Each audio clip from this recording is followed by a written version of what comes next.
विद्यार्थी मित्रांनो, सह्याद्री ट्युटोरियल्समध्ये तुमचं स्वागत आहे. अमाइन्सच्या ना केमिकल प्रॉपर्टीज याच्या अगोदरच्या लेक्चरमध्ये आपण घेतलेत आणि या लेक्चरमध्ये आपण रिॲक्शन सगळ्या फिनिश करणार आहोत. लक्षात घ्या. त्याच्या अगोदर तुमचे आभार मानतो. खूप चॅनलला सबस्क्राईब केले बऱ्याच मुलांनी या 2-3 दिवसात. चॅनल शेअर पण होतोय आणि त्याबद्दल मी तुमचा आभारीच आहे. आणि याचा फायदा तुमच्या मित्रांना नक्की होणार आहे. म्हणजे ज्या मित्रांना तुम्ही चॅनल शेअर करताय, तो सबस्क्राईब करतोय, व्हिडिओ बघतोय, अगदी बेसिक लेवलपासून सगळ्या गोष्टी मी घेतोय बरं का. आणि अगदी केमिस्ट्री नाही तर फिजिक्स आणि मॅथ्सचे व्हिडिओ सुद्धा अवेलेबल आहेत.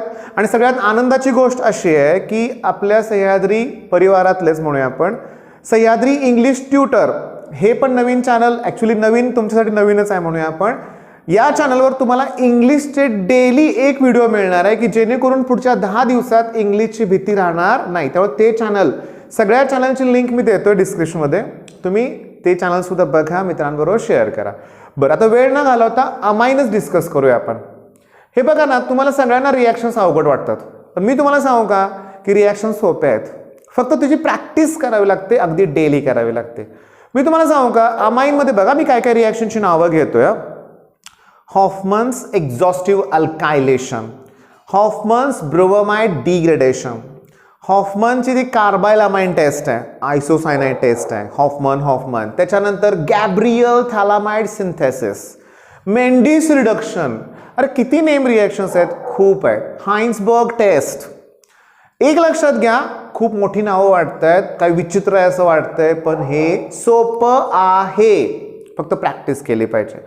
प्रॅक्टिस करणं गरजेचं आहे. मग आज आपल्याला जे रिॲक्शन्स घ्यायचे आहेत ना, आपण बघा आपण काय कंप्लीट केलं मी तुम्हाला सांगतो. आपण अल्कायलेशन, हॉफमन्स एक्झॉस्टिव्ह अल्कायलेशन, हॉफमन्स इलिमिनेशन सुद्धा घेतलंय. त्याच्यानंतर असायलेशन ऑफ अमाइन आणि शेवटी कार्बाइल अमाइन रिॲक्शन, म्हणजे जे ॲक्च्युली टेस्ट आहे प्रायमरी, हे घेतलंय आपण. मग आज नायट्रस ॲसिडचे रिॲक्शन सुद्धा घेतलेत. मेन पॉईंट काय बघा की मला आज सुरुवातीलाच ना, बघा मी लिहितोय, तुम्ही समजून घ्या. ही बेन्झिन रिंग मी इथं काढतोय, समजून घ्या व्यवस्थित. ओके, ही बेन्झिन रिंग आहे आणि त्याला मी सल्फोनिल ग्रुप आणि क्लोराईड घेतोय. मग हे कोण आहे? Benzene sulphonyl chloride. विचार करा, याची रिॲक्शन जर मी प्रायमरी अमाइन बरोबर केली, आता तुम्हाला सगळ्यांना माहिती आहे की प्रायमरी अमाइन म्हणजे NH2 ग्रुप असतो. मग मी इथं काय करतो बघा, N लिहितो, इथं H लिहितो आणि इथं R लिहितो. ओके, आता मी तुम्हाला हिंट देतो आणि तुम्हालाच समजणार आहे काय होणार आहे ते. लक्षात घ्या. मला सांगा काय होईल. हे इलिमिनेट होईल, म्हणजे डिहायड्रो हॅलोजनेशन होईल यातलं म्हणूया आपण. म्हणजे थोडक्यात हायड्रोजन आणि क्लोरीन इलिमिनेट होईल. मग मला जो प्रॉडक्ट मिळणार आहे तो असा असेल. ठीक आहे, ही बेन्झिन रिंग. ओके, हे S डबल बॉन्ड O आहे तसं, आणि याला कोण अटॅच असणार आहे? NR आणि H. ओके, हा एक प्रॉडक्ट मिळाला आपल्याला. आता हे जे प्रॉडक्ट मिळालंय आपल्याला, याच्यात इथं कोण आहे? हायड्रोजन. आणि या हायड्रोजनमुळं हा जो प्रॉडक्ट आहे तो स्लाइटली ना ऍसिडिक आहे. ओके, ऍसिडिक आहे. आता हे तुमच्या पुस्तकात 100% दिलंच पाहिजे. लक्षात घ्या की hydrogen attach to the nitrogen in amide, ठीक आहे, is a strongly acidic and soluble in alkali. पण आता बघा मी काय करतोय की इथं मी आता काय लिहिलंय वाचा. 2 अल्किल ग्रुप आहेत आणि त्याला एकच हायड्रोजन अटॅच आहे, म्हणजे हे सेकंडरी अमाइन आहे. चला, हे वेगळं झालं तर इथं आता R ग्रुप असणार ना, हा ग्रुप आहे तसा. आता मला सांगा, सेकंडरी अमाइनची रिॲक्शन झाल्यानंतर हा जो प्रॉडक्ट तयार होतोय तिथं हायड्रोजन आहे का? नाही आहे. मग तो ऍसिडिक आहे का? नाही आहे. मग अल्कलीमध्ये सोल्युबल नाही. याचा अर्थ प्रायमरी अमाइनची रिॲक्शन आणि सेकंडरी अमाइनच्या रिॲक्शनमध्ये डिफरन्स आहे. आता समजा मी टर्शरी अमाइन घेतलं तर इथं H नाही येणार तर R येणार, म्हणजे रिॲक्शन होणारच नाही आहे. म्हणजे बेन्झिन सल्फोनिल क्लोराईड बरोबर प्रायमरी अमाइनची रिॲक्शन, सेकंडरी अमाइनची रिॲक्शन आणि टर्शरी अमाइनची रिॲक्शन, तिन्हीचे प्रकार वेगळे आहेत. टर्शरी रिॲक्टच होत नाही आहे, प्रायमरी सेकंडरी रिॲक्ट होतो, पण रिॲक्शन्स वेगळ्या वेगळ्या आहेत, प्रॉडक्ट वेगळे आहेत. म्हणजे इथं पहिला क्वेश्चन मी आज जो घेतलाय तो असा आहे, distinguish between primary, secondary and tertiary amine by using benzene sulphonyl chloride. Most IMP question आहे, लक्षात घ्या. आता होतं काय बघा की आपण बेन्झीन सल्फोनिल क्लोराईड म्हणलं आपण आणि आपण करूया परत रिॲक्शन लिहूया पुस्तकातली आहे तशी, किंवा मी तुमच्या बरोबर लिहिण्यापेक्षा फोटो शेअर करतोय. ओके, रिॲक्शन बघा तुम्ही. Benzene sulphonyl chloride, benzene ring काढायचे, सल्फर वर आणि खाली ऑक्सिजन डबल बॉन्ड आणि क्लोरीन. लिहिताना प्रायमरी अमाइन तो आहे तो इथॅनामाइन आहे. इथॅनामाइन का म्हणलं बघा, C2H5 ग्रुप आहे. इथिल अमाइन म्हणलं तरी चालेल. मग पहिल्या स्टेपमध्ये काय होईल, HCl वेगळं होईल. ओके, आणि तो प्रॉडक्ट बघा काय तयार होतोय, N ethyl benzene sulphonamide, amide तयार होतोय. आता लिहायचं काय बघा की hydrogen atom present in this amide किंवा in this product, due to the presence of hydrogen atom it is slightly acidic and soluble in alkali. आता सेकंड डायइथिलामाइन घेतलंय, म्हणजे आता मी नेक्स्ट फोटो शेअर करतोय तो बघा की डायइथिलामाइन दिसतंय तुम्हाला, तरी पण हायड्रोजन आहे की डायइथिल कडं, आणि H आणि Cl HCl वेगळं होईल आणि तुम्हाला N, डायइथिल बेन्झीन सल्फोनामाइड तयार होते. पण आता मला सांगा, it does not contain hydrogen atom, hence it is not acidic and does not dissolve in or does not soluble in alkali. Okay, आता tertiary amine does not have hydrogen atom attached to the nitrogen, hence it does not react with benzene sulfonyl chloride. म्हणजे tertiary amine react होणार नाही. मग तुमच्या लक्षात आलं का? बरं, ह्याचं नाव दिलं नाही, दिलंय हाइन्सबर्ग टेस्ट म्हणूया आपण. हाइन्सबर्ग टेस्ट म्हणजे मी तुम्हाला आज जो पहिला क्वेश्चन शिकवला ती आहे हाइन्सबर्ग टेस्ट. कशासाठी आहे ही test? To distinguish between primary, secondary आणि टर्शरी अमाइन. काय आठवलं पाहिजे तुम्हाला की प्रायमरी, सेकंडरी, टर्शरी अमाइनची रिॲक्शन कुणाबरोबर? कुणाबरोबर? Benzene sulphonyl chloride, benzene ring, sulphur आणि क्लोरीन तयार काय होणार?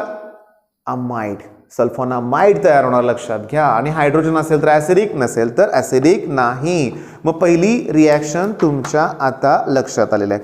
मी दुसरी रिॲक्शन आज जी एक्सप्लेन करणार आहे ते नीट बघा आता, की मी इथं ना बेन्झीन रिंग, तुम्ही काय करा बाळांनो माहिती आहे का, बेन्झीन रिंग काढताना बाळांनो व्यवस्थित घाई करू नका, 3-3 लाईनचा वापर करा व्यवस्थित, प्रिंटेड लाईनचा, आणि परफेक्ट काढा. कारण काय होतं बऱ्याच वेळा मग हेच चांगलं नाही तर व्यवस्थित दिसत पण नाही. आता याची रिॲक्शन जर मी NaNO2 आणि HCl बरोबर जर केली तर इथं जे तयार होणार आहे प्रॉडक्ट मला जो मिळेल तो असणार आहे N2+Cl-. N2 म्हणलं की ते अझो कपलिंग, डाय अझो कपलिंग म्हणूया आपण, आणि हे बेन्झीन डायझोनियम क्लोराईड आहे. काय सांगा? Benzene diazonium chloride. आता ऐका माझं, ही सेम रिॲक्शन. ओके, मी असं करू का, थोडंसं लक्ष द्या मी काय सांगतो ते. हे जे N2+ आणि Cl- आहे ना, बेन्झीन रिंगसाठी मी C6H5 लिहितो ह्याच्यासाठी, आणि त्याच्या पुढं लिहितो मी N2+ आणि Cl-. ओके, एक चार्ट देणार आहे मी. याची रिॲक्शन जर क्युप्रस क्लोराईड बरोबर जर झाली, क्युप्रस क्लोराईड बरोबर, तर मला क्लोरोबेन्झीन मिळणार आहे. म्हणजे बेन्झीनच्या ऐवजी C6H5 लिहितो मी आणि इथं लिहितो Cl, म्हणजे काय? क्लोरोबेन्झीन. याची रिॲक्शन जर क्युप्रस ब्रोमाइड बरोबर झाली तर मला जो प्रॉडक्ट मिळणार आहे तो ब्रोमोबेन्झीन. याची रिॲक्शन जर पोटॅशियम आयोडाइड बरोबर झाली तर मला मिळणार आहे आयडोबेन्झीन. याची रिॲक्शन जर क्युप्रस सायनाइड बरोबर झाली तर मला मिळणार आहे सायनोबेन्झीन. ओके, आयडोबेन्झीन, सायनोबेन्झीन, ब्रोमोबेन्झीन, क्लोरोबेन्झीन. पण मी काय म्हणतो, याची रिॲक्शन कॉपर पावडर बरोबर आणि HCl बरोबर जरी झाली तरी मला क्लोरोबेन्झीन मिळते. याची रिॲक्शन कॉपर पावडर आणि HBr बरोबर जर झाली तर मला ब्रोमो. अरे किती रिॲक्शन्स आहेत, पण यातल्या पहिल्या ज्या 2 रिॲक्शन होत्या त्या सँड मेयर्स रिॲक्शन. आता तुम्ही लगेच कॉमेंट करू नका की हा डिलीटेड पोर्शन आहे म्हणून. का? हॅलोजन डेरिव्हेटिव्ह मध्ये डिलीट केलाय, इथं डिलीट केलाय की नाही मला माहित नाही, पण मी आता एक्सप्लेन केले, लक्षात घ्या, एक्सप्लेन केलेलं आहे. आता डिलीट आहे की नाही मला माहित नाही, आपण नंतर बघू, किंवा तुम्ही कमेंटमध्ये कळवा. मेन पॉईंट काय, ह्या सगळ्या रिॲक्शन इथे एका चार्टमध्ये दिलेत. अगदी KI बरोबर सगळं आहे मी आता दिलेलं. थोडंसं 2 रिॲक्शन्स वेगळ्या आहेत, माइल्ड रिडक्शन आणि फिनॉल फॉर्मेशन. मग मी काय करतोय बघा, लक्ष द्या, हे तुम्हाला तक्ताची प्रॅक्टिस रोज करायची आहे. प्रॅक्टिस करायचीच आहे, डेली सांगतो, लक्षात घ्या. आता फोटो मी शेअर करतो याचाच लक्षात घ्या. आणि शेवटच्या 2 रिॲक्शन बघा की माइल्ड रिडक्शन, तिथं रिॲक्शन H3PO2 आणि H2O जाते, पण प्रॉडक्ट मिळणार आहे बेन्झीन. ARH लिहिलंय बघा सेकंड लास्ट रिॲक्शन मध्ये, लक्षात घ्या. ओके, सेकंड लास्ट त्या रो मध्ये. आणि ARH म्हणजे बेन्झीन तयार होतंय, नायट्रोजन गॅस तयार होतोय. सगळ्यात खालच्या रिॲक्शन मध्ये तुम्हाला ती माहिती आहे, बेन्झीन डायझोनियम क्लोराईडचं जर मी हायड्रॉलिसिस केलं इन प्रेझन्स ऑफ H2SO4, म्हणजे मी H2O लिहितो, हायड्रॉलिसिस केलं, बघा गडबड केली की बेन्झीन रिंग व्यवस्थित येतच नाही. तुम्हाला बघा प्रेझेंटेशन इम्पॉर्टंट आहे बोर्डसाठी, समजून घ्या बरं का, व्यवस्थित लिहा की तुम्ही हायड्रॉलिसिस केलं की फिनॉल हा प्रोडक्ट मिळतो, लक्षात घ्या. मग सगळ्या शेवटी तेच आहे.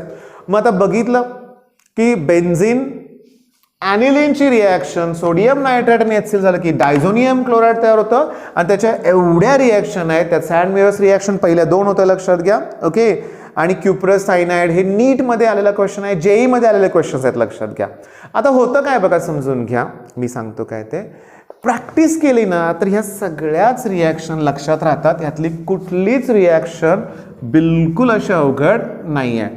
आता तुमच्या नवीन सिलेबसमध्ये बरं का एक रिॲक्शन आहे, reaction with fluoroboric acid. Fluoroboric acid इथं त्यांनी दिले reaction with fluoroboric acid, explain पण केले, छान एक्सप्लेन केले, पण त्याचं नावच दिलं नाही आहे. ह्या रिॲक्शनचं नाव आहे बाल्स-चिमन रिॲक्शन. कुठली? बाल्स-चिमन रिॲक्शन. चिमन समजून घ्या, स्पेलिंग तसंच आहे त्याचं. बरं, आता इथं बघा, आपण C6H5 लिहिण्यापेक्षा AR लिहूया.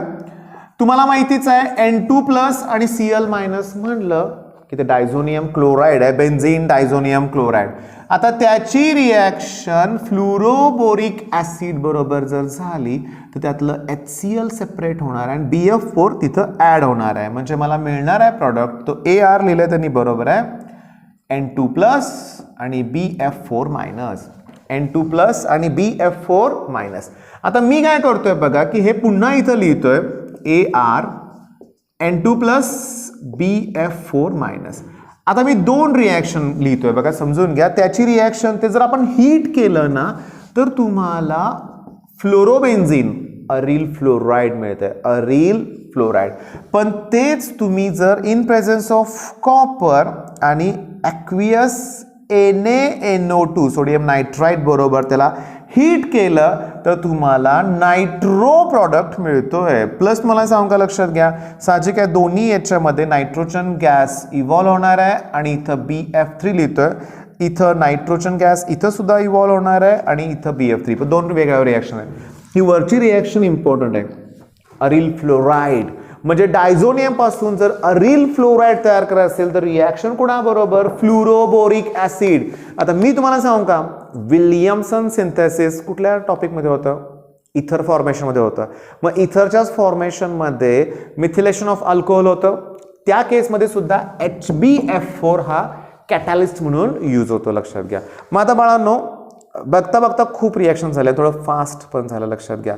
मग reaction with fluoroboric acid, aryl fluoride किंवा नायट्रोबेन्झीन 2 वेगळे प्रॉडक्ट आहेत, लक्षात ठेवलं पाहिजे. आता होतं काय बघा, इथं काय झालं, हे जे अझो किंवा डायझो ग्रुप होता ना तो रिमूव्ह झाला इथं, बरोबर आहे. पण काही रिॲक्शन अशा आहेत की ज्याच्यामध्ये डायझो ग्रुप रिटेन होतोय. काय होतोय? रिटेन, म्हणजे तो तिथून वेगळा होत नाही, तो ग्रुप आहे तसा राहतोय. मग ह्या रिॲक्शन्स आहेत ना त्या आपल्याला बघायच्या आहेत, लक्षात घ्या. आणि टॉपिकच्या शेवटी ही एक रिॲक्शन झाली की त्याच्यानंतर तुम्हाला सांगू का, ब्रोमिनेशन, नायट्रेशन, सल्फोनेशन एवढ्याच रिॲक्शन्स आहेत. म्हणजे हा टॉपिकमधल्या रिॲक्शनचा पार्ट कंप्लीट होईल. आता अमाईनमधलं काय विचारलं जाणार आहे? रिॲक्शनच विचारल्या जाणार आहेत, लक्षात घ्या. नेम रिॲक्शन प्रचंड आहेत, डिस्टिंग्विश टेस्ट आहेत आणि एक डिस्टिंग्विशचा एक जरी प्रश्न विचारला तर 3 मार्क तिथं मिळणारच आहेत तुम्हाला. मग एक MCQ आणि एक 2 मार्काचा प्रश्न. तर टॉपिकमध्ये हाच प्रॉब्लेम आहे, रिॲक्शन सगळ्या कराव्या लागतीलच आपल्याला. ओके, मग आता मी म्हणतो काय बघा की पहिल्यांदा आपण ब्रोमिनेशन बघूया. सोप्या रिॲक्शन्स नावातच आहे.